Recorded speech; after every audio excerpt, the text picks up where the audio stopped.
واعية فإذا نفخ في الصور نفخة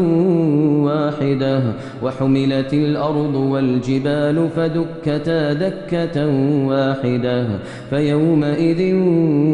وقعت الواقعة وانشقت السماء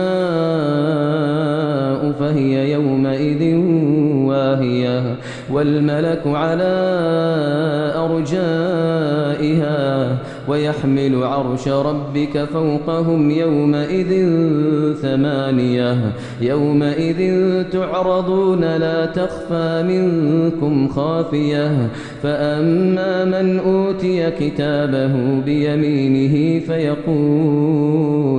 فيقول هاؤم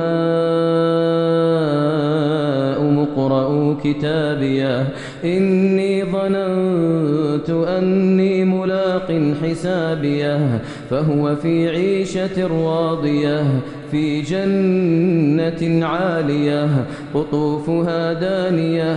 كلوا واشربوا هنيئا بما أسلفتم في الأيام الخالية وأما من أوتي كتابه بشماله فيقول يا ليتني لم أوت كتابيه ولم أدر ما حسابيه يا ليتها كانت القاضية ما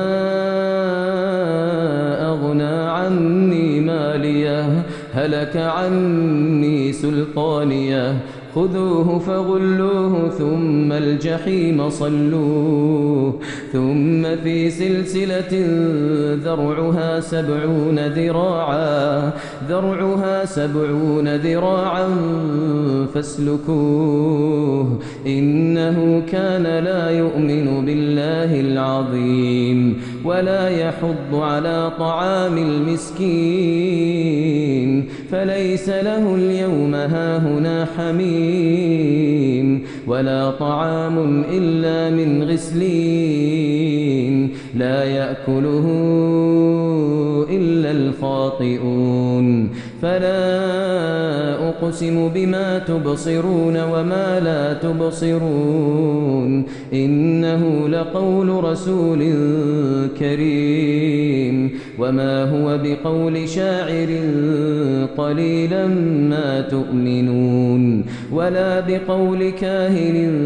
قليلا ما تذكرون تنزيل من رب العالمين ولو تقول علينا بعض الأقاويل لأخذنا منه باليمين ثم لقطعنا منه الوتين فما منكم من أحد عنه حاجزين وإنه لتذكرة للمتقين